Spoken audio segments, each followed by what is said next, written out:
combattre Goliath parce qu'il avait cette conviction. Alors David dit aux Philistins, « Tu viens à moi avec l'épée, la lance et le javelot. Mais je viens à vous au nom de l'Éternel des armées, le Dieu des armées d'Israël, que vous avez irrité. 46 Aujourd'hui, l'Éternel vous livrera entre mes mains, et je vous vaincra 47 Et toute cette assemblée saura que l'Éternel ne sauve pas avec l'épée et la lance, car le combat appartient à l'Éternel, et il vous livrera entre nos mains. 1 Samuel 17, 45 à 47. Observez, comme David lui dit, celui que vous avez provoqué. Cela nous fait comprendre que ceux qui osent vous provoquer provoquent le Tout-Puissant qui a promis d'être votre défense. Mon dernier conseil est de ne pas vous battre avec vos forces, laissez-le le faire à votre place. Vous aurez la sécurité financière. Une vie d'amitié avec Dieu nous promet la sécurité financière. Je précise, je ne dis pas que si vous êtes un ami de Dieu, vous serez millionnaire, même si je n'exclus pas la possibilité que vous puissiez l'être. Je ne veux pas non plus dire que vous n'aurez jamais de problème financier, mais plutôt que l'amitié avec Dieu vous donne l'assurance qu'il prendra soin de vos besoins.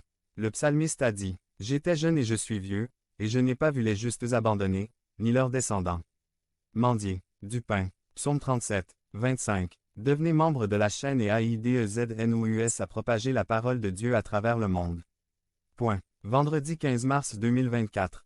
Si vous croyez en la puissance de Dieu, commentez 11. Amitié avec Dieu. Résumé. Un enseignement de plus sur comment l'homme peut devenir ami de Dieu. Par Rolando Delgado. Amitié avec Dieu. Ami de Dieu. 21 Abraham, notre Père, n'a-t-il pas été justifié par les œuvres, lorsqu'il a offert son fils Isaac sur l'autel? 22 Ne voyez-vous pas que la foi a travaillé avec ses œuvres, et que la foi a été rendue parfaite par les œuvres? 23 Et s'accomplit l'Écriture qui dit, Abraham crut à Dieu, et cela lui fut imputé à justice, et il fut appelé ami de Dieu. Jacques 2, 21 à 23. Abraham, exemple exceptionnel de foi. Abraham sur le mont Moria est un exemple exceptionnel de foi. Dans ce texte, il y a une expression que l'on ne retrouve que dans deux autres fragments de la Bible, l'expression ami de Dieu. Abraham était le meilleur exemple d'ami de Dieu. Aucune autre personne n'a été élevée par la foi au niveau des apostrophes. Abraham. Cela nous montre que Dieu a certaines amitiés particulières. Les Écritures disent que Dieu aimait Jacob mais détestait Ésaü. Romains 9, 13, que Dieu a rejeté Saül mais a choisi David.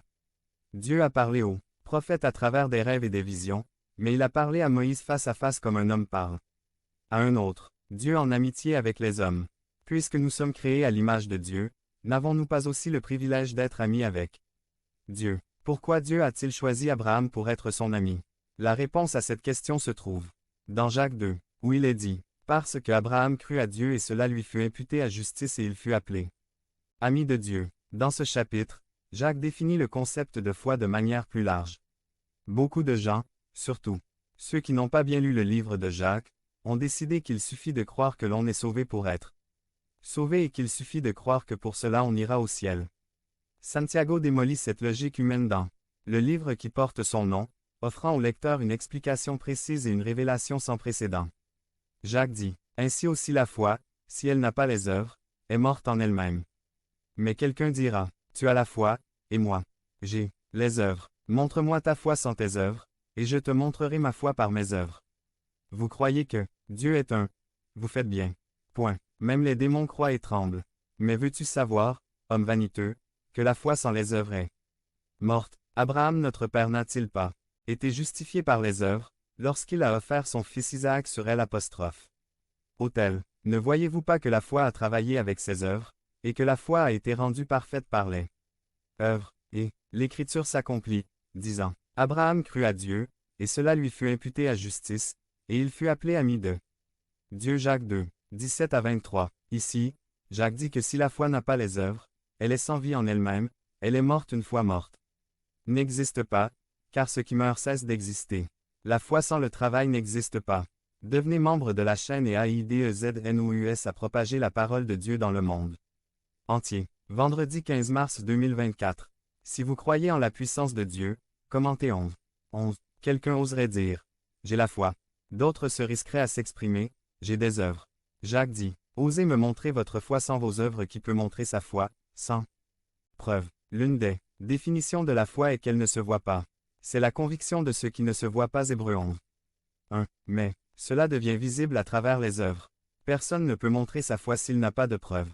L'œuvre est le témoignage et la démonstration de la foi qui obéit. Le mot œuvre dans le passage ci-dessus est lié au mot obéissance. Lorsque Jacques dit « La foi sans les œuvres est morte », il veut dire que la foi sans obéissance est morte. L'obéissance est ce qui rend la foi efficace. Jacques compare la foi sans obéissance à la crédibilité des démons. Les démons aussi croient, et tremblent, ils croient certainement. À une certaine époque, ils étaient tous des anges créés par Dieu et connaissaient ses attributs. La différence est que même s'ils croient, ils n'obéissent pas.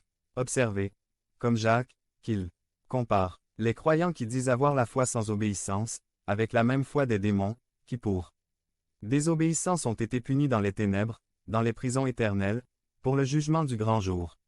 Jude 1, 6. Or, ce type de croyant est superficiel et sans fondement stable.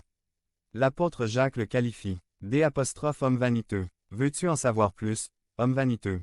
Il les exhorte à vivre dans une vanité religieuse stérile, c'est-à-dire à ne pas avoir un poids spirituel suffisant, ce qui n'est pas compatible avec la foi qu'ils prétendent avoir. Jacques cite Abraham comme un exemple remarquable de foi.